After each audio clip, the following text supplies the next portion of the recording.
Hello everyone, welcome to another episode of Music Theory Foundations. Today we are talking about chord inversions, this time in regard to seventh chords. Before watching this video, it will be helpful to know how to build major, minor, and dominant seventh chords, and how to make triad chord inversions. Just like with triads, when I invert a seventh chord, I need to make sure that all of my notes remain the same and only change the order of the stack.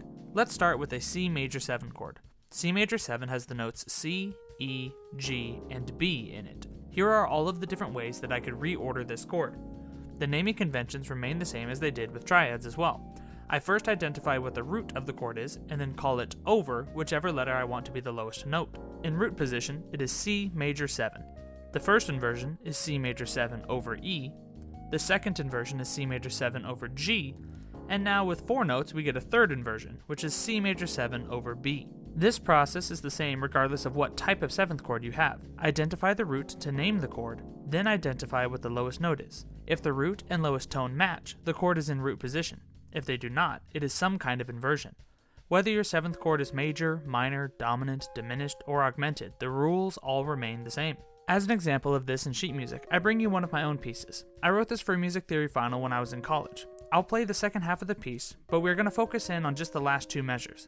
I wanted to continue to answer a question from a previous video. Why use chord inversions at all? Here's the excerpt.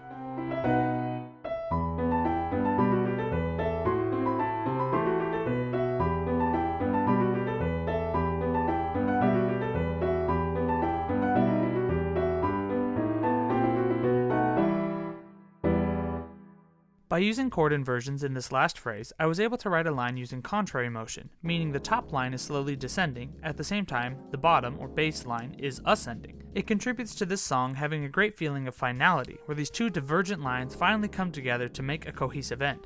It also provides unique movement for the different parts of the song. You'll notice the bass line gets to walk up the scale, rather than having to jump back and forth between different roots of chords. Creating more interesting motion is one reason we use chord inversions.